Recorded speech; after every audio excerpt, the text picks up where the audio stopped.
Listen, I am only reviewing this movie because it's Morris Sam. Because I know y'all love him on this interwebs. But that should tell you how I felt about this movie, you know. So in this one, basically, Morris has Tourette's. If you don't know what that is, look it up, okay? Because I ain't got that much time. But basically, he has Tourette's syndrome. So because of that, he is very reclusive, but he's actually a very popular guy. He's rich. He's actually been able to make a name for himself, and he's very successful. But he refuses to like come out in public, grant interviews, things like that. Nobody knows why, but us, the audience, know that it's because he has Tourette's and he doesn't want to start ticking, on camera or whatever. It's also made it very difficult for him to have a relationship because of this. So it's come to the point now where his mother feels like she needs to intervene. So the mother has a friend. That friend's daughter is Okawa. And basically, they want Okawa to marry Morris. They're trying to set them up. Okawa's like, yeah, I don't know him. I don't know nothing about him. I got my own man. Plus, he seems pretty arrogant because, like, why doesn't he want to ever interact with anybody? She doesn't know everything going on with him, right? Like, and all the nuance. So, I mean, she does know he has Tourette's, but I don't think she knows, like, the struggles that really bother him. And that's why he acts the way he acts, right?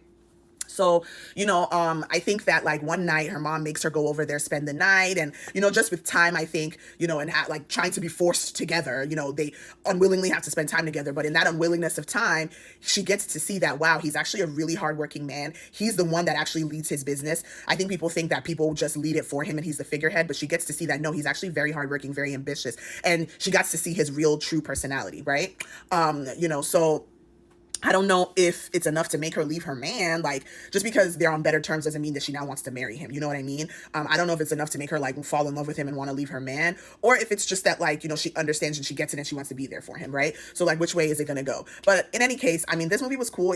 No, it wasn't cool. What am I saying? I mean, it was meh. It was meh.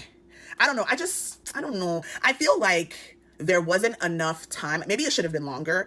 I didn't have an issue with the fact that it was about Tourette's. Like, that's fine, whatever. He wants to shed light on that. That's not a big deal. I get it. But there wasn't enough time to build a true detailed storyline. A lot of parts of the film felt rushed, especially their chemistry and their build up and how they got to know each other and, how she started getting fond of him.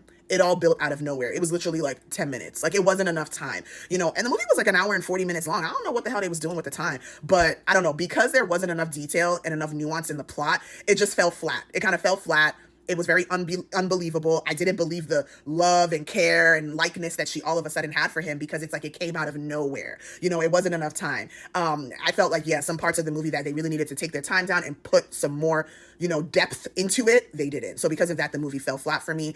It was just okay. Like, I would give it like a C. I wouldn't recommend it. I think that, I mean, I said this again and again, I don't think MS makes the best movies, but even of the movies he has, this is not even one of the better ones. You know what I mean? So a hard pass on this one for me.